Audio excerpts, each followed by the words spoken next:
நான் மகிழ்ச்சி அடைகிறேன். இன்னைக்கு நம்மளுடைய மாவட்ட செயலாளர் பாலச்சந்தர் அவர்களுடைய தலைமையிலே இங்கு கூடியிருக்கின்ற நமது அனைத்து ஒன்றிய நகர பேரூர் கழக கிளைக்கழக நிர்வாகிகளுக்கும் வெற்றி பெறுவோம். நல்லா நீங்க ஞாபகம் வச்சுக்கோங்க. எஸ்ஐஆர் அப்படின்னு ஒண்ணு வாக்கு திருட்டு நடப்பதாக தமிழ்நாடு முழுக்க ஒரு பொருளை உங்களுடைய வாக்குகளை நீங்கள் நேரடியாக வீட்டுக்கு போய் உறுதி செய்து கொள்ள வேண்டும். ஒவ்வொருவரும் நம்ம வாழ்க்கை எப்படி நம்ம கையோ அது மாதிரி நம்ம வாக்குகளை நீங்கள் தான் வாக்கு சாவடிக்கு சென்று உறுதி செய்ய வேண்டும். அது மட்டும் இல்லாமல் நம்ம மக்களுடைய வாக்குகளை நிச்சயம் உறுதி செய்யணும் சொல்லி இந்த நேரத்தில் நான் கேட்டுக்கிறேன். மீறி வாக்கு திருட்டு நடந்தால் இங்கு மக்கள் புரட்சி வெடிக்கும் வெடிக்கும் வெடிக்கும் என்று உறுதியா சொல்றேன்.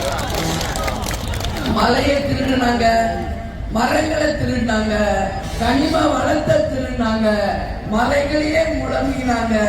இன்னைக்கு என்னடா வாக்கையும் திருடுறாங்கன்னா இதை விட ஒரு கேவலம் இந்த ஜனநாயக நாட்டுல என்ன இருக்கிறது என்ற கேள்வியை மக்களாகிய நீங்கள் தைரியமாக எழுப்பணும். யார் வாக்காக திருடப்பட்டால் நிச்சயமாக எங்கள் மாவட்ட செயலாளர் பாலச்சந்தர் மூலம் தலைமை கழகத்திற்கு தெரிவிக்க வேண்டும். மாபெரும் மக்கள் புரட்சி வெடிக்கும். அதே மாதிரி டிசம்பர் 28 நம்ம கேப்டனுடைய 2ஆம் குரு பூஜை.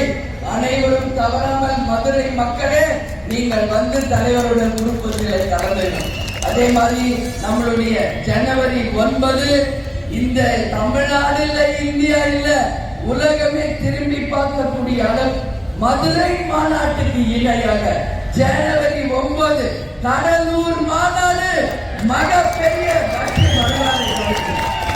அந்த வெற்றி உங்களுடைய வெற்றி கூட்டம் தான் நம்ம தலைவருக்கு நாம் காட்டும் விசுவாசம்.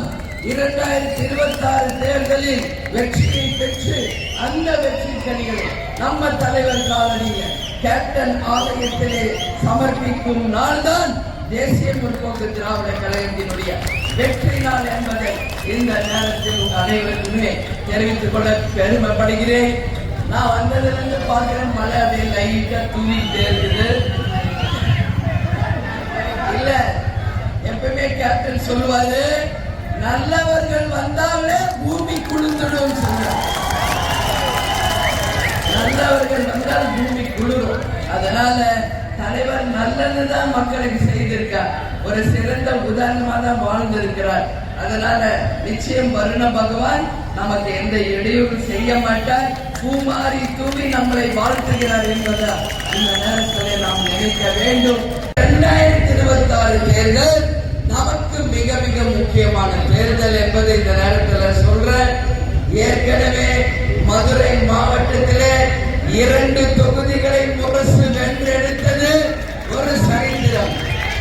மதுரை மத்தி மற்றும் திருப்பரங்குன்றம் தொகுதிகளை நமது தலைவர் அவர் இருந்த பொழுது முரசு சின்னம் வென்றெடுத்து ஒரு மகத்தான வெற்றியை பெற்றது. அது போல இந்த முறையும் மதுரையிலே பெரும்பாலான தொகுதிகளை வென்றெடுத்து கேப்டன் பிறந்த மண்ணில் அவருக்கு அந்த வெற்றி கனிகளை சமர்ப்பிக்கும் நாள் தான் உண்மையான வெற்றி நாள் என்பதை சொல்றேன். கேப்டனை பத்தி உங்க எல்லாருக்கும் தெரியும். நான் சொல்லிதான் நீங்க தெரிஞ்சுக்கணும்னு அவசியமே இல்லை. அதுவும் அவர் மதுரைக்காரரு. மதுரை மக்களையே நீங்கள் அவரை சின்ன வயசுல நீங்க பார்த்திருக்கீங்க.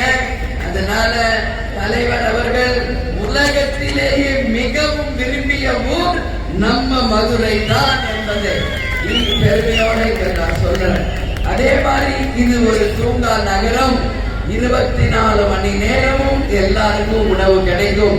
இங்கிருந்துதான் கேப்டன் அவர்கள் தன்னை தேடி வருபவர்களுக்கு வயிறார உணவு தரணும் என்பதை மதுரை மன்னர் நம்ம தலைவர்கள் தன்னுடைய வாழ்க்கையை ரேஷன் நம்மளுடைய ரைஸ் மில்ல ஆரம்பிச்சு அதற்கு பிறகு சென்னைக்கு வந்து அரும்பாடுபட்டு நடிகராக இருந்து மிகப்பெரிய உச்சத்தை அடைந்து நம்மளுடைய நடிகர் சங்கத்துக்கே தலைவராக இருந்து அனைவரும் எப்பவுமே ஒரு எடுத்துக்காட்டாக பார்த்தவர் இந்த மதுரை மண்ணின் மைந்தன் நம்ம கேப்டன். அது மட்டும் இல்லை, அரசியலில் ஆரம்பிச்சு 2005 இதே மதுரையில தான் கின்னஸ் வேர்ல்ட் ரெக்கார்ட் படைக்கக்கூடிய அளவு 28 லட்சத்துக்கு மேல் மக்கள் கூடி மகத்தான சரித்திர சாதனையை படைத்ததும் இதே மதுரையில தான் வேண்டும். அதே போல 2026 தேர்தலிலும் மகத்தான வெற்றியை நீங்கள் அனைவரும் தர வேண்டும் என்று கேட்டுக்கொண்டு என்னை வரவேற்க வந்த அனைவருக்கும் இருகவம் கூப்பி நன்றிகளை சொல்லி உங்களிடமிருந்து விடைபெறுகிறேன். நன்றி, வணக்கம்.